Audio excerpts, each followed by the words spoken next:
समजून घेण्याकरिता उपस्थित असलेले सर्व श्रद्धा संपन्न शील संपन्न उपासक उपासिका दायक आणि दायिकांनो, भगवंताचा मार्ग हा दुःख मुक्तीचा मार्ग आहे आणि माणसानं सुखी कसं बनावं हे तथागतांनी आपणाला उपदेश केलेला आहे। आणि आपण पाहिलं तर या ठिकाणी सर्वच जण दुःखी आहेत, सर्वच जण व्याकुळ आहेत, सर्वच जण कष्टी आहेत, सर्वच जण भयभीत आहेत। कित्येक असे लोक आहेत की त्यांना सुखी बनण्याचा मार्ग मिळालेला नाही आहे। फार असे दुर्लभ लोक आहेत की ज्यांना सुखी बनण्याचा मार्ग भेटलेला आहे, भगवंताचा तथागताचा मार्ग भेटलेला आहे। आणि ते लोक त्या मार्गाचं अनुसरण करून, त्या मार्गाचं आचरण करून स्वतःचं जीवन सुखमय करत आहे। परंतु ज्या लोकांना सुखी बनण्याचा मार्ग मिळाला नाही, सुख कशामध्ये आहे, ज्या लोकांना समजलेलंच नाही, असे लोक वेगवेगळ्या गोष्टीमध्ये, नाना प्रकारच्या गोष्टीमध्ये सुख शोधण्याचा प्रयत्न करतात। मग काही लोकांना वाटते आम्ही चांगले घरदार बांधावे त्याच्यामध्ये सुख असेल, काही लोकांना वाटते आम्ही चांगले कपडे घालावे त्याच्यात सुख असेल, काही लोकांना वाटते आम्ही चांगले दागदागिने घालावे त्याच्यामध्ये सुख असेल, काही काहींना वाटते आम्ही आमच्या हातामध्ये पायामध्ये गड्डे दोरे बांधावे त्याच्यामध्ये सुख असेल, काही काहींना वाटते पौर्णिमेचे देवाचे उपवास धरावं त्याच्यात सुख असत, काही काहींना वाटतं देवांना नारळ फोडावे त्याच्यामध्ये सुख असत। नाना प्रकारच्या गोष्टीमध्ये लोक सुख शोधण्याचा प्रयत्न करतात, परंतु नंतर काळ लुटला तर पुन्हा दुःखी, व्याकुळ, कष्टी आणि भयभीत होत असतात। सुखी बनण्याचा एकमेव मार्ग तथागतांनी भगवंतांनी आपल्याला सांगितलेला आहे। आणि जो व्यक्ती तथागतांनी सांगितलेल्या शील समाधी आणि प्रज्ञेच्या मार्गाचं आचरण करत असतो, पालन करत असतो, तोच व्यक्ती त्याच्या जीवनामध्ये सुखी बनत असतो। तुमच्याकडे धन दौलत आणि पैसा कितीही असला, भगवंतांनी सांगितलेल्या मार्गाचं जर आचरणच नसेल तर त्या परिवारामध्ये, त्या घरामध्ये सुख नसते, शांती नसते, समाधान नसते। आपल्याकडे धन दौलत आणि पैसा नसू द्या, धन दौलत पैसा नसू द्या, शीलाचं आचरण असेल, समाधीचं आचरण असेल, थोडीशी प्रज्ञा असेल तर निश्चित स्वरूपामध्ये त्या व्यक्तीचं जीवन हे सुखात जात असते। आणि या ठिकाणी प्रत्येक जण दुःखी आहे, प्रत्येक जण व्याकुळ आहे, प्रत्येक जण कष्टी आहे आणि प्रत्येकाला वाटतं की आम्ही सुखी बनावं। प्रत्येकाला वाटतं, असं कोणीच नाही की त्याला वाटतं की आम्ही दुःखी बनावं। प्रत्येक जण आहे की त्यांना वाटतं आम्ही सुखी बनावं। आणि म्हणून उपासक आणि उपासिकांनो, स्वतः सुखी बनण्याकरिता, स्वतःचं जीवन सुखमय करण्याकरिता, स्वतःच्या जीवनामध्ये, स्वतःच्या परिवारामध्ये सुख, शांती आणि समाधान जर टिकून ठेवायचे असेल तर भगवान बुद्धांनी सांगितलेला जो शील, समाधी आणि प्रज्ञेचा मार्ग आहे, या मार्गाचं आपणाला आपल्या जीवनामध्ये आचरण करावं लागेल, पालन करावं लागेल। भगवंतांनी सांगितलं की या विश्वामध्ये दुःख आहे, प्रत्येक जण या ठिकाणी दुःखी आहे, प्रत्येक जण या ठिकाणी व्याकुळ आहे, कष्टी, भयभीत आहे। भगवंतांनी दुःख हे आर्य सत्य सांगितलंय की त्याला कोणीच खोटं ठरवू शकत नाही। प्रत्येकाच्या जीवनामध्ये नाना प्रकारचं दुःख असते, वेगवेगळ्या प्रकारचं प्रत्येकाच्या जीवनात दुःख असते। लोकांना वाटतं की आम्ही सुखी आहे, लोकांना वाटते आम्ही सुखी आहेत, परंतु नाही, प्रत्येक जण या ठिकाणी दुःख आहे। कित्येक लोक असतात की त्या लोकांची दिनचर्याची दुःखानं असते, सकाळपासून ते लोक दुःखी असतात, व्याकुळ असतात। सकाळपासून एखाद्या व्यक्तीला घरी झोप लागल्याच्या नंतर, संध्याकाळी थोडा उशिरा झोपल्याच्या नंतर सकाळी थोडा उशिरा तो व्यक्ती उठला, सकाळी थोडा उशिरा उठल्यामुळं समजा चहा बनवण्याकरिता घरात दूधच उरलं नाही तर उठल्या उठल्या तो व्यक्ती दुःखी होतो, अरे माझ्यासाठी दूध राहिलं नाही। दिनचर्या माणसाची दुःखानं होत असते, नाना प्रकारचं, कुणाला कशामध्ये दुःख वाटते, कुणाला कशामध्ये,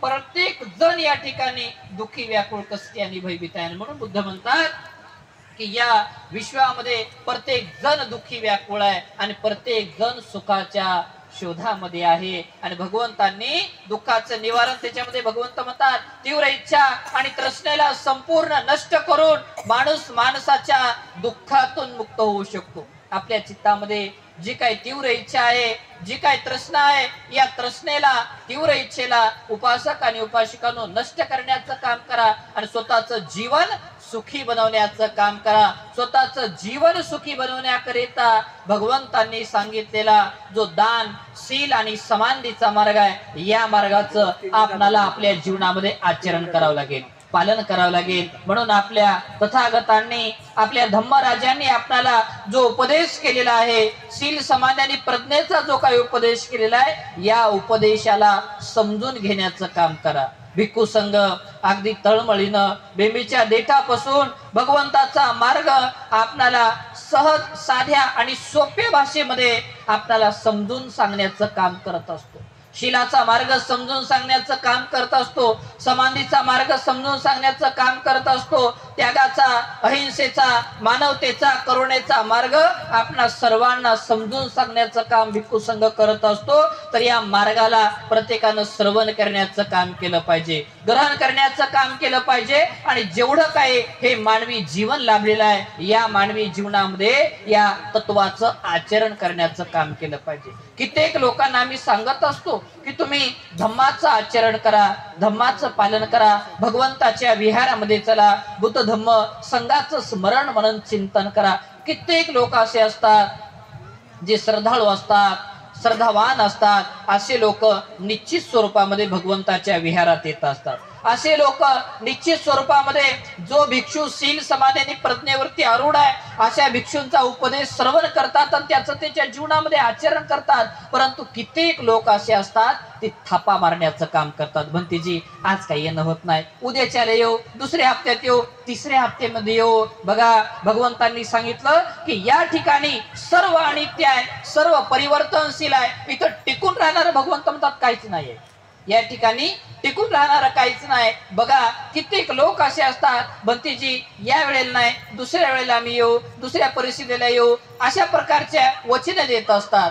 भगवंतांनी जेव्हा ग्रहत्याग केला, ग्रहत्याग करून सिद्धार्थ गौतम हे राजगिरीला येत असतात. राजगिरीला आल्याच्या नंतर बघा, राजा बिंबिसाराला समजते की युवराज सिद्धार्थ हे राजगिरीमध्ये आलेले आहेत. आणि मग राजांनी ठरवलं, राजा म्हणतो की आम्ही आता तथागताला, युवराज सिद्धार्थाला भेटायला जाणार. युवराज सिद्धार्थाला राजा बिंबिसार भेटायला जातो.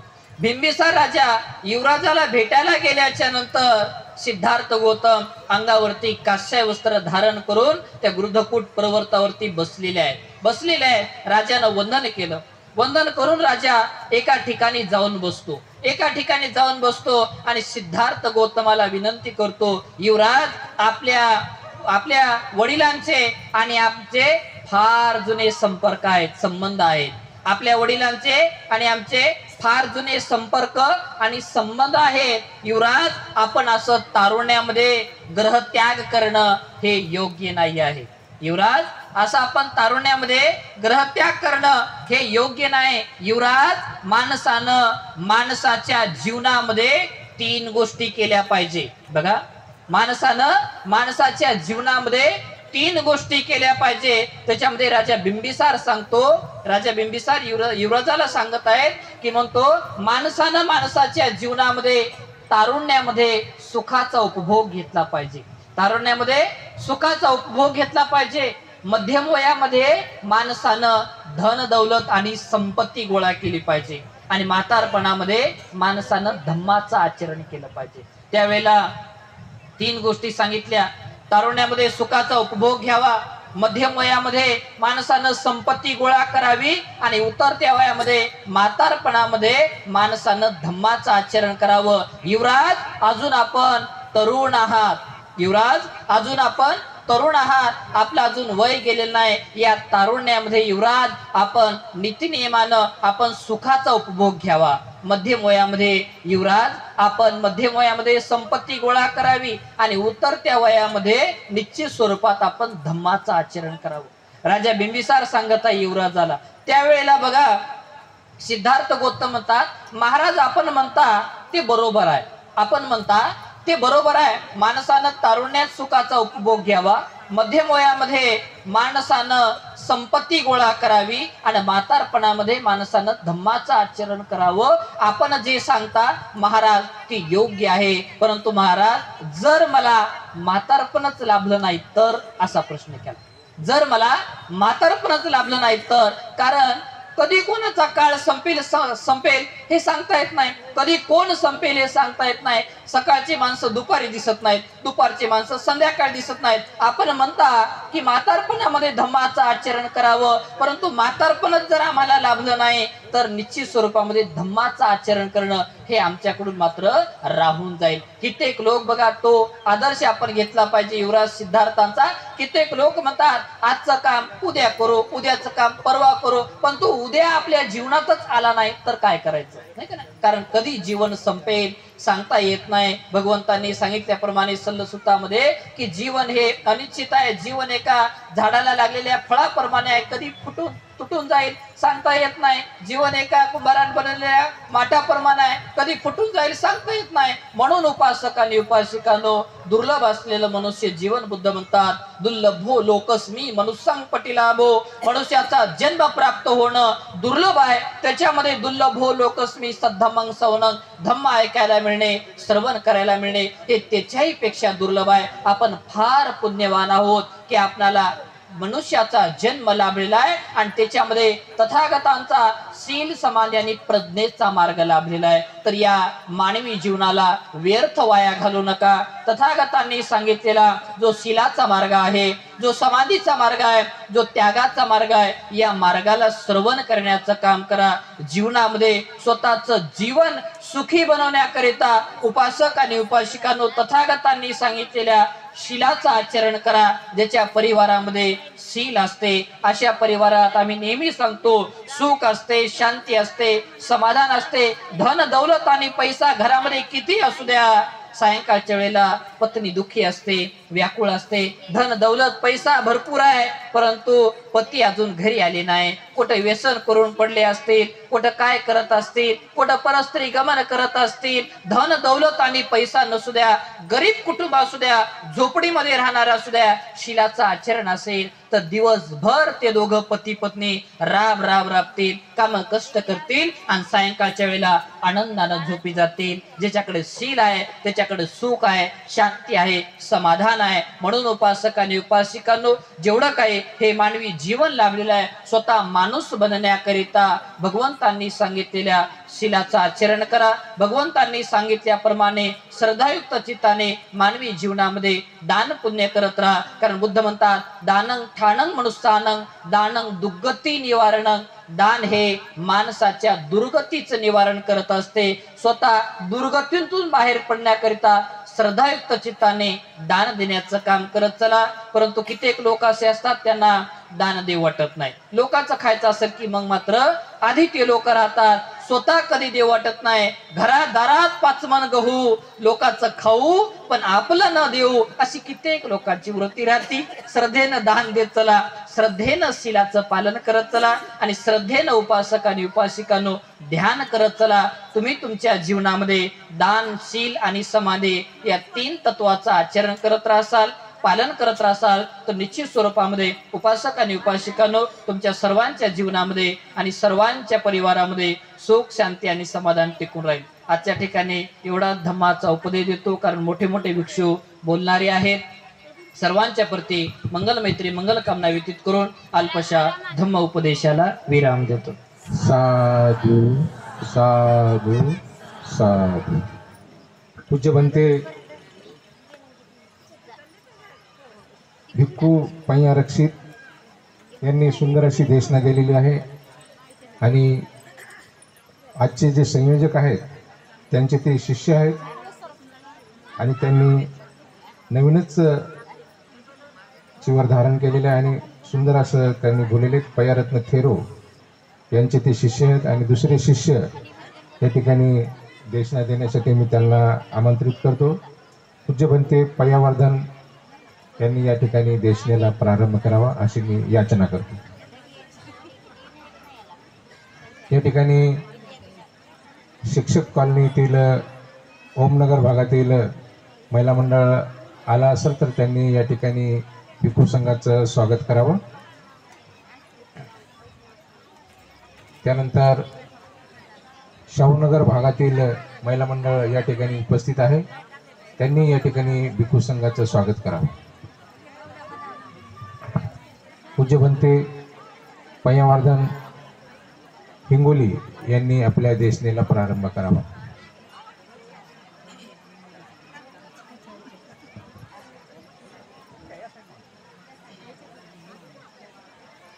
ब्रह्मिंद देविंद नारिंद राजं बोधि सुबोधि करुणाकरन्तं पञ्जापदीपो जलतं ज्वलन्तं वन्दामि बुद्धं भवपारतन्नं वन्दामि बुद्धं भवपारतन्नं वन्दामि बुद्धं भवपारतन्नं.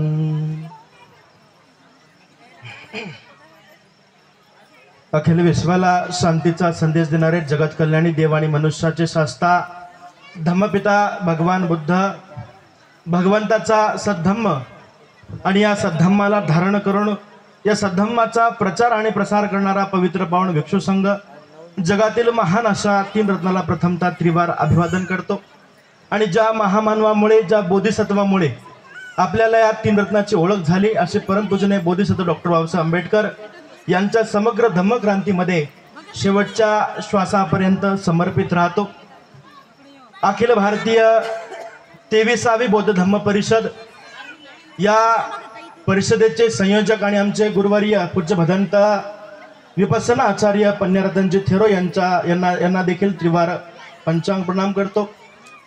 या 23व्या अखिल भारतीय बौद्ध धम्म परिषदेकरिता धम्मदेशना देऊन तुम्हाला लाभान्वित करण्याकरिता उपस्थित असलेले धम्ममंचावरील पूज्य भदंत डॉक्टर इंदवंशजी महाथेरो यांना देखील त्रिवार पंचांग प्रणाम करतो. पूज्य भदंत करुणानंदजी थेरो यांना देखील त्रिवार पंचांग प्रणाम करतो. सर्वच आदरणीय सन्मान्य भिक्खू संघाला त्रिवार पंचांग प्रणाम करतो. उपस्थित सर्व श्रद्धा संपन्न, शील संपन्न, प्रज्ञा संपन्न बुद्धोपासक उपासिकांनो, गेल्या 23 वर्षापासून आपण या भूमीमध्ये अविरत अशी बौद्ध धम्म परिषद भरवत आहोत. दरवर्षीप्रमाणे आपण जमतो, दरवर्षीप्रमाणे आपण धम्मदेशना ऐकतो, दरवर्षीप्रमाणे आपण धारण करण्याचा संकल्प करतो, दरवर्षीप्रमाणे काही लोक धारणही करतात आणि आपल्या जीवनामध्ये उतरवत असतात. परंतु काही लोक धारण करण्याचा संकल्पही करत नाहीत आणि त्याला धारणही करत नाहीत. बौद्धोपासक उपासिकांनो, ही जी परिषद आपली आहे, ही परिषद म्हणजे आपल्यामध्ये परिवर्तन घडवण्याकरिता ही परिषद आहे. मग आपल्यामध्ये परिवर्तन कोणतं घडलं पाहिजे? तर आपल्यामधला धम्म जागृत झाला पाहिजे. आपल्यामध्ये जो धम्म सद्धम्म आहे, जे बीज त्या सद्धम्माचं आहे, ते सद्धम्माचं बीज अंकुरित होऊन खऱ्या अर्थाने त्याला फळं वगैरे लागले पाहिजेत. हे एक ध्येय उद्दिष्ट या परिषदेचं आहे. आणि मग आपण हे ध्येय उद्दिष्ट जर घेऊन डोळ्यापुढे या परिषदेमध्ये पेंडॉलमध्ये जर बसलो तर खऱ्या अर्थाने आपलं ते ध्येय उद्दिष्ट पूर्ण होईल. बौद्धोपासक उपासिकांनो, डॉक्टर बाबासाहेब आंबेडकर यांनी 14 ऑक्टोबर 1956ला 5 लाख अनुयायांना, तुमच्या आणि आमच्या पूर्वजांना बौद्ध धम्माची दीक्षा दिली. आणि दीक्षा दिल्यानंतर बाबासाहेबांनी सांगितलं की तुम्ही आता अमुक अमुक धर्माचे होते, आता तुम्ही तो धर्म त्यागलेला आहे आणि आता तुम्ही बौद्ध धम्म स्वीकारलेला आहे. मग या बौद्ध धम्मामधले जे रीतिरिवाज आहेत, परंपरा आहेत, संस्कार आहेत, ते संस्कार तुम्ही समजून घेतले पाहिजे आणि इतरांना सुद्धा सांगितले पाहिजे. बाबासाहेबांनी त्या ठिकाणी सांगितलं. मग बौद्ध धम्माचे संस्कार कोणते आपल्याला माहिती असले पाहिजे. बौद्ध धम्मामधले जे संस्कार आहेत, बुद्ध म्हणतात की जर लहानपणापासून आपण आपल्या मुला मुलीवरती धम्माचे संस्कार रुजवले तर लहानपणापासून रुजवलेले संस्कार ते नंतर फलित होत असतात आणि ते फळ माणसाला सुख देत असतात. भंतेजीने सुरुवातीला सांगितलं, माझ्या अगोदर माझे धम्मबंधू जे बोलत होते त्यांनी सांगितलं, ज्याच्याकडे धम्म आहे तो व्यक्ती सुखी आहे. आणि मग जेव्हा हे फळ प्राप्त होतात, या फळप्राप्तीने जो आपल्याला प्रसन्नता, आनंद प्राप्त होतो, तो खऱ्या अर्थाने बुद्ध म्हणतात की ती निर्वाणाची अवस्था आहे. मग ही निर्वाणाची अवस्था प्राप्त करत असताना बाबासाहेबांनी काय सांगितलं? 14 ऑक्टोबर 1956ला बाबासाहेबांनी सांगितलं होतं की बौद्ध धम्माचे रीतिरिवाज परंपरा आणि बौद्ध धर्माचे संस्कार तुम्ही समजावून घेतले पाहिजे. मग बेसिक धम्म जो आहे तो आपल्याला अगोदर समजला पाहिजे. मग बेसिक धम्म काय आहे? सुरुवातीला भिक्षूंना वंदन करणे, त्यांना दान देणे, त्यांच्याकडून शील ग्रहण करणे आणि त्या शीलाप्रमाणे वागणे. मग शील ग्रहण करण्याची एक विधी धम्मामध्ये सांगितलेली आहे. भगवंतांनी सांगितलं भिक्षूंनो, एखादा व्यक्ती जर डोक्यावरती पगडी जर धारण करत असेल अशाला धम्माचा उपदेश देऊ नका, जर तो निरोगी असेल तर.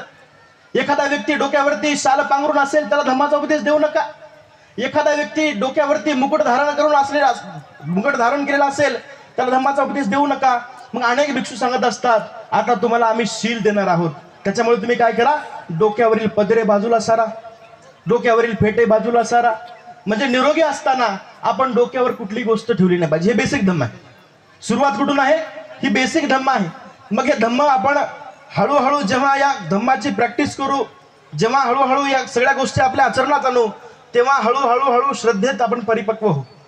जेव्हा आपण एखाद्या भिक्षूंपुढे बसतो, जेव्हा शील ग्रहण करू, ऑटोमॅटिक आपल्या हात डोक्यावरती जर आपल्या डोक्याचा पदर बाजूला होईल. भगवंतांनी सांगितलं भिक्षूंनो, तुम्ही एखाद्या डोक्यावरती धारण केलेल्या, एखादा वस्त्र धारण केलेल्या, एखाद्या मुकुट धारण केलेल्या व्यक्तीला धम्माचा उपदेश देऊ नका. मग एखादा तुम्ही जर डोक्यावरती फेटे बांधून आहात,